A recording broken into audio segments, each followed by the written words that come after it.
Alright mga idol, tuloy tayo sa ating biyahe pagkatapos natin magmerienda. Dito yan mga idol, sa may Guadalupe Viejo. Natatapos lang natin magmerienda kaya biyahe na tayo. Gumastos tayo ng higit kumulang, kaya tuloy tayo sa ating biyahe.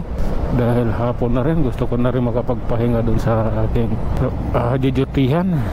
Kailangan makapagpahinga bago tayo sasabak sa duty. Kailangan may pahinga muna yung ating katawan. Tuloy tayo at alalay lang din dahil traffic na dito mga idol, oh. Iba na rito. Kaya dito na tayo sa maling daan mga idol. Dito tayo dadaan.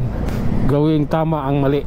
Kaya dahil pag doon ka, matatagalan ka siyempre. Traffic eh. Dito sa bike lane walang traffic dito. Tuloy-tuloy ang biyahe rito. Okay, ayan. Dito yan sa may edge sa Makati mga idol. Hop. Alalay tayo.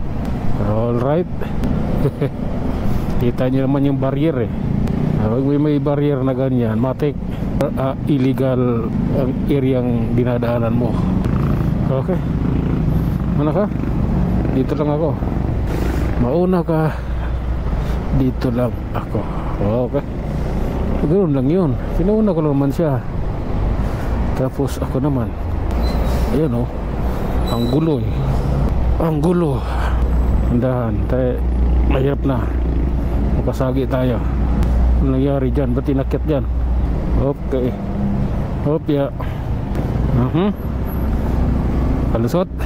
Siyempre pag nakalusot ng ganyan, tuloy-tuloy na yan kasi tingnan mo naman yung dadaanan natin. Isang matuwid ng mga driver. Okay. Moto Sentro. Hop. Alalay lang tayo mga idol. Ayan. Ito gusto mauna eh. Gusto mag-overtake. Hayaan mo siyang mag-overtake. Hanap siya ng daan. Dahil sa lugar na ito, isiksikan talaga rito. Dahil 2 lanes lang yan, ginawang 3 lanes ng mga sasakyan. Relax lang, relax. Hope ya. Matindi ito, nagtutulak ng bike. Ikala niya pag overtake niya sa akin, makalayo siya. Walang ganun dito, lugar na ito. Okay. Bundian na tayo mga idol. Hope ya. Bakit naman ganun? Bakit yun naman sinagad? Grabe naman kayo. Oh, yung traffic ko. Wala namang ganunan mga kaibigan. Malawak na to dito eh. Bakit pati kayo dumaan na sa bike lane? Hindi na maganda yung kaibigan.